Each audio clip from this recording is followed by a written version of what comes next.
Hi, I'm Brandon, and this time I'm taking a look at Stanley Kendall from the Murphy, Texas sting. So let's get into it. We'll head to his wiki page and take a look at his bio to see what was going on before the sting.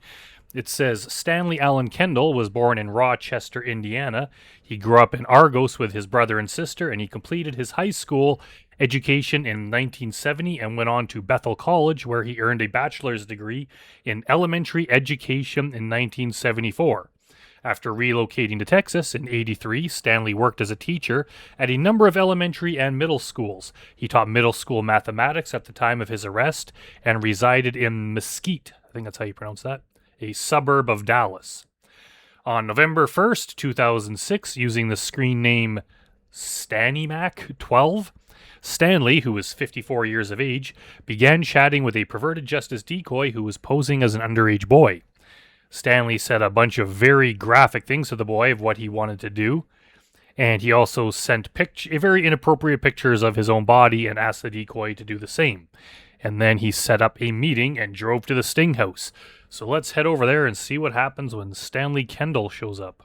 Well, they haven't turned the mix on. Back at the house, perverted justice is getting ready for the next potential predator. He's also in his 50s. All right, I'm going to hang up. I'll run down and I'll meet you at the door.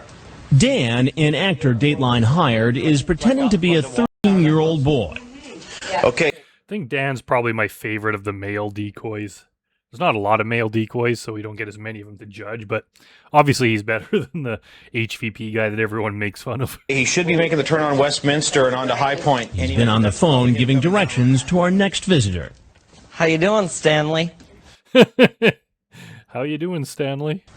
Doing good? Doing good? You ready to get busted?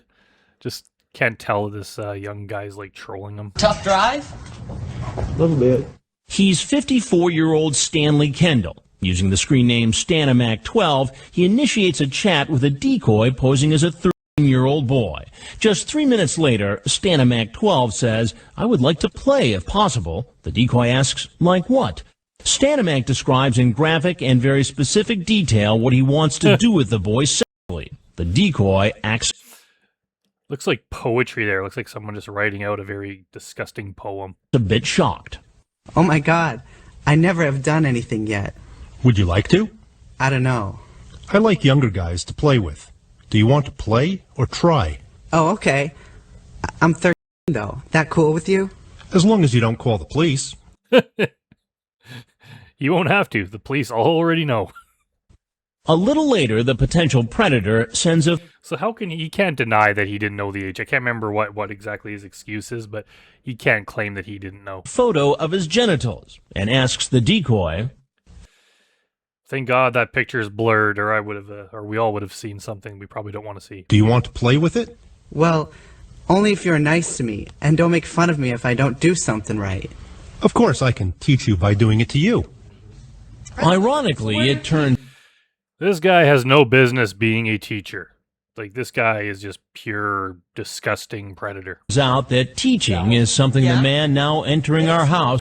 And he's just such a dopey-looking sad sack. He just looks like a basset hound with shorter ears or something. Just he kind of reminds me of Alan Charney, who got caught in this exact same sting. Just these old guys, just like very depressed. It looks like they have nothing to live for. And then they're out doing this kind of thing and just under some extreme delusion that any young person or even any middle-aged person would ever be interested in them. They just look gross and disgusting and sad and pathetic, and then they show up doing this and get busted. It's like they just could not be bigger losers until they find a way and they do this kind of stuff. Knows a lot about. Here, let me get you a drink. You thirsty? No? Can I pour one for myself? You mind? No? All right. So what do you think we should start? You can almost tell that this guy, the young guy on the right, is an actor. Like he's not acting normally. He sounds like he's performing. And these guys are just too stupid to figure it out. Just like, doesn't something seem wrong? But What are you thinking? I don't know. It's up to you. I'm thinking we throw some handcuffs on you and haul you off to jail, Stanley. What was the lesson plan for tonight? I'm sorry. Sorry for what? He's like, I'm sorry. My life's a mess and I'm sad and bored. I thought this was a joke. You thought, what was a joke? Well, in a way it is. You're a joke, Stanley. I should have known better. What did you think it was? Truly a setup. And why would someone... So you truly thought it was a setup. And then you said the best choice I can make in life right now is to drive over to this setup and get caught in it. I heard there's a bear trap directly outside my back door. I really strongly suspect there is. So I'm just going to go out there, cover my eyes, and take a step out the door. Oh my God, what happened? I truly expected that this is what it would be. What the hell's the matter with you? If you suspected this is what it was, you wouldn't be coming over. Like, these guys can't be telling the truth. I think that they just say that because they don't want to give the people that busted them the satisfaction of thinking they busted them. So they're like, you know what? I'm one up on you. I knew what it was. Just like, you did not trick me. But if you knew, why would you come? Why would you come and do something that is going to expose you forever on national television and later all over the internet, get you fired, and unfortunately they didn't go to jail in this one, but they didn't know it at the time, and most of these guys do go to prison, so it would expose you, get you fired, and send you to prison. That's a hard consequence to pay to just come over for nothing. Like, obviously you wouldn't get what you want out of it. You wouldn't get to do anything with this underage person if it was a sting. So why would you come over? It doesn't even make sense. What are you trying to do a setup? To catch people that shouldn't be talking to teenagers. People like you. You stole my line, Chris. like you. Definitely. Well, no, this is the first He's like, definitely. Well, no. Which is it? Is it definitely or is it no? time I've done this. The first time. With a young underage person, yes. While he claims his fantasy of teaching a young boy the sexual ropes was all a joke, what he does for a living is nothing to laugh at. I teach math. And what grade do you teach? 6th, 7th, and 8th grade. High school. Yeah, 6, 7, and 8. So the exact ages of the people you were coming here to see. 7th and 8th grade. So you teach kids who are about the same age as the boy you thought you were going to visit tonight. Yes. That raises an obvious question. If you're willing to have a conversation like this and come visit a 13-year-old boy, what have you been doing with students? Yeah. I'm assuming he's going to say nothing. But how do we believe that? Like, people have a hard time believing James Rutherford when he said that, but James Rutherford's 26. His teaching career has been very short. This guy's 54. He's like coming to the end of his teaching career. He's been doing this since the early 80s. And we're supposed to believe that he never once did anything inappropriate with any student ever? Like, can we really trust him? I mean, it's possible. It's possible he just thought that, the chance of getting caught was too high, so he would travel to do it, but not do it at his school. But again, how do we know and how do we believe him? Obviously, he's going to deny it because he's caught red-handed here, and he's denying that he was going to do anything. So, yeah, it brings up an obvious question, and hopefully he never harmed any real people. Definitely not this. And why should I believe you? Because yeah, he's like, definitely not this, even though like 10 seconds ago he said definitely, and then he's like, actually, no. I've successfully taught school for 23 years. Kendall says he has 4 children of his own, but hasn't seen them in years. It takes a lot. I mean, I like my parents. I think we get along great. I come from a good family. I know there are people that don't, but I think for most people, if you get along well with your parents and you had a good upbringing, you stay in contact with your parents, and vice versa. The parents stay in contact with the kids. It would take a lot for me to just never ever speak to my dad. No matter how busy I was, I would make time for that. People make time for their family. So for them his kids to never speak with them and have barely any relationship with them, there would have to be a reason. Now, I know what everyone's obviously thinking, because I'm thinking the same thing, is like, did he do anything bad to them? I don't know. I have no idea. Maybe there's no evidence that he did. But if not, he's either just such a gigantic prick that they want nothing to do with them, or there's something that happened in his history that made them want to have nothing to do with them, because why else would they just break off contact with their dad for no reason? With students. Definitely not this. And why should I believe you? Because I've successfully taught school for 23 years. Kendall says he has 4 children of his own, but hasn't seen them in years. As a parent, would you be okay with a 54-year-old man coming to visit a 30-year-old kid? Of course not. I honestly didn't think he was 13, and I thought about driving. How did you not think he was 13? We just saw your chat log, you lying son of a bitch. He said, I'm 13, is that okay? And you said, yeah, as long as you don't call the cops. So you definitely knew, and you definitely knew it was wrong, because otherwise there would be no reason for him to call the cops. Driving away when I saw him at the door. And like so many other men in his predicament, he brings up religion. Probably I was thinking the part of me that's Christian was going to talk him out of it. So He's not the one that needs to get talked out of it. You are. You're the adult. You're the instigator. You reached out first. You invited yourself over. You brought up all the inappropriate stuff. It's all on you. You're going to come over and tell him not to do the things that you came over to do and want to do. That doesn't make sense. The kidnapper does not tell the intended victim why they should not go with him. The kidnapper does not try to talk the victim out of coming with him. That is so absurd. You obviously would have done it, and if you were alone, there'd be no one to stop you, and you would have done all those things that you said you were going to do. what part of the Bible tells you to say all this kind of stuff here in the chat? I'd love to suck, play and suck, play with, Like I and lick said, nipples and licking. Well, it might be in there somewhere if you looked hard enough. I don't know. And you? Where is that in the Bible? Explain that to me. There's a human part. Is that of the me Old that Testament or the New sins. Testament? Neither. Well, obviously, it'd be Old Testament. I am truly sorry. And I'm not going to be in that chat room anymore. That particular chat room is not the problem. Any chat room is not the problem. The internet as a whole is not the problem. The problem is all within you, Stanley. These guys try to act like, oh, I just won't do that one specific thing. I won't go on that one app anymore. If you're willing to do this kind of thing, you've crossed so many lines that there is no going back. You'll either, even if they cut off all internet access, like there are, he's a teacher. Obviously, I'm pretty sure he got fired after this. But there are ways that people could do this. People did this kind of thing before the internet existed.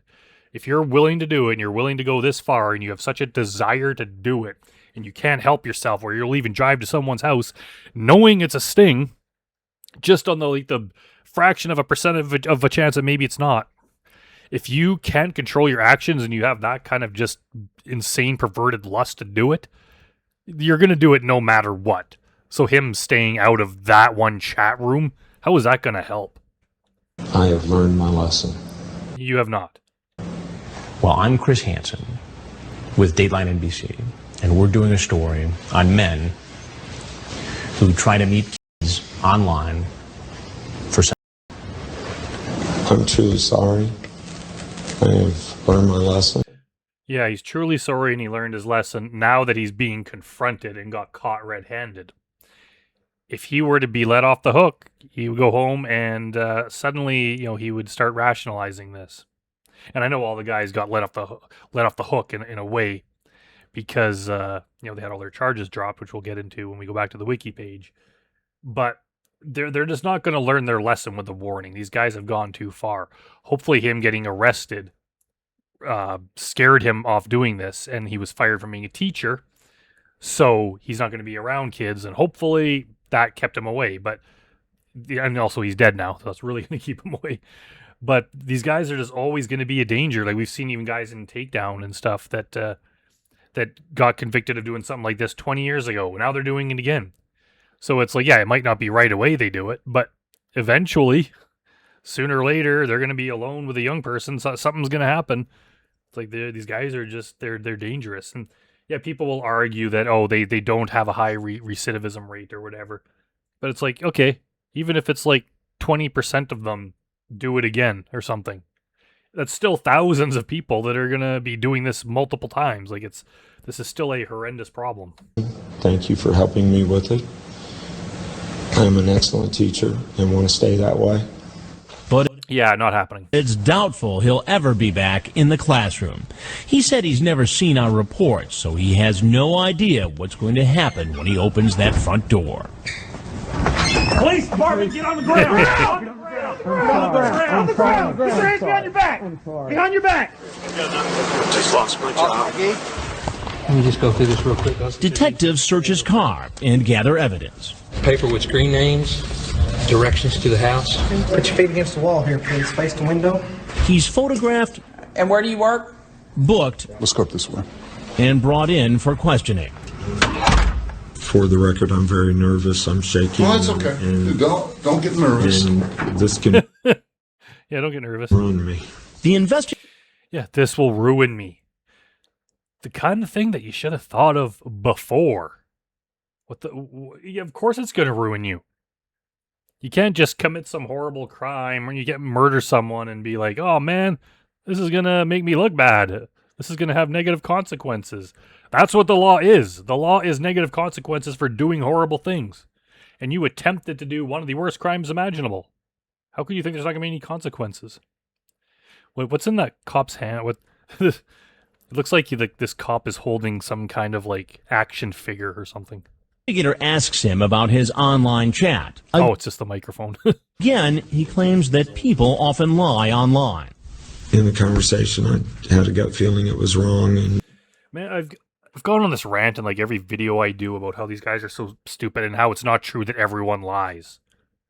There might be some kind of deceit online, but they try to make it look like everyone lies so much that you just can't believe anything anyone says. So if they say that they're a minor, they might be lying, so you can't believe them. So it's okay just to come over.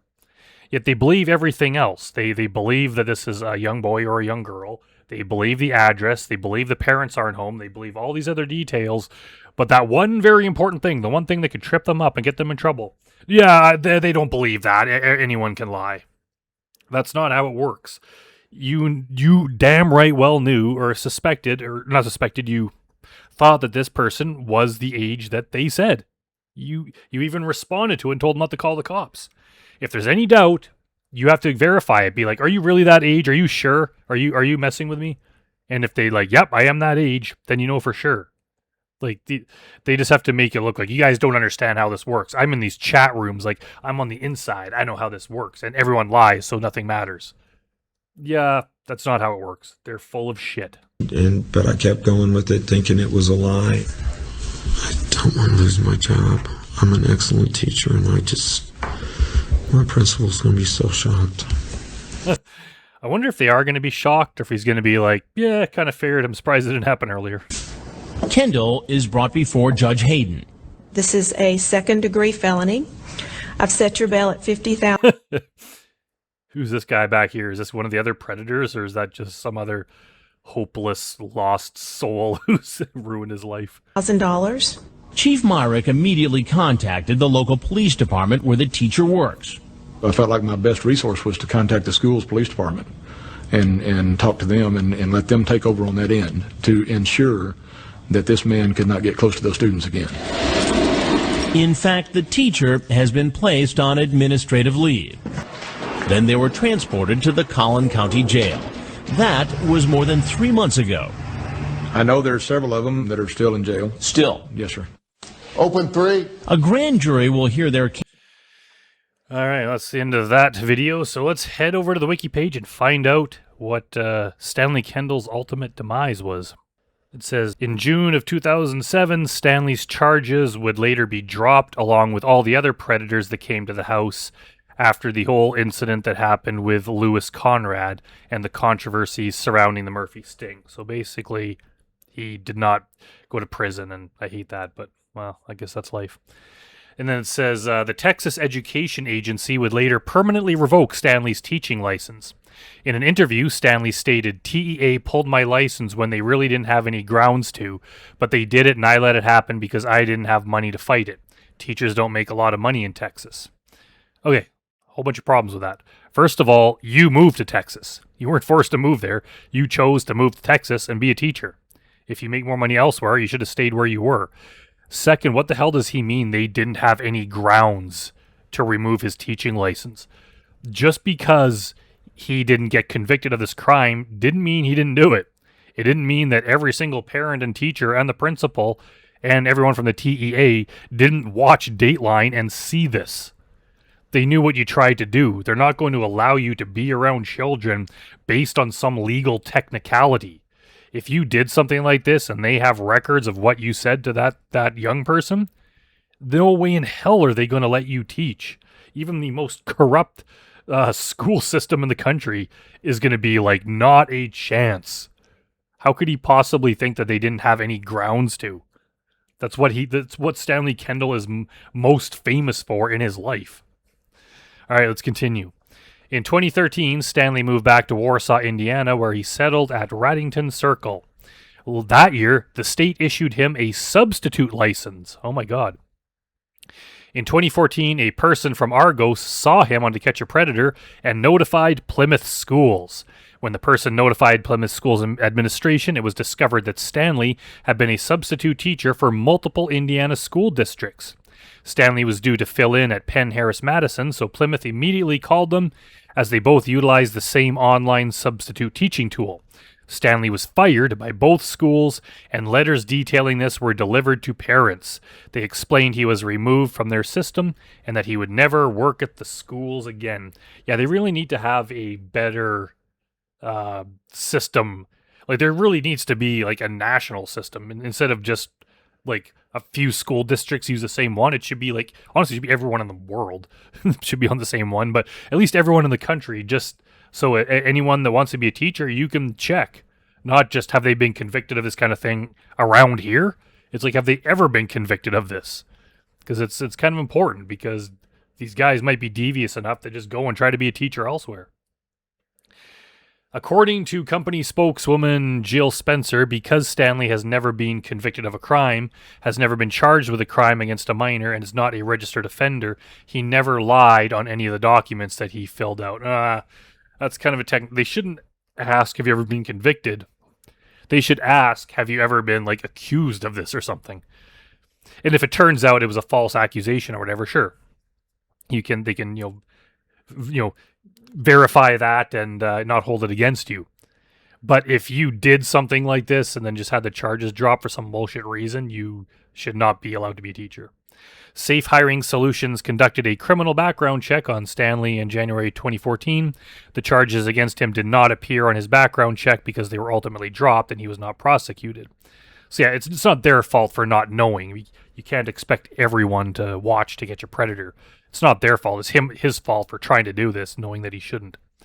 His Indiana license was the subject of a complaint, and the state authorities looked into it. According to Indiana documents, Stanley and the state agreed and signed a voluntary license revocation in November of 2014.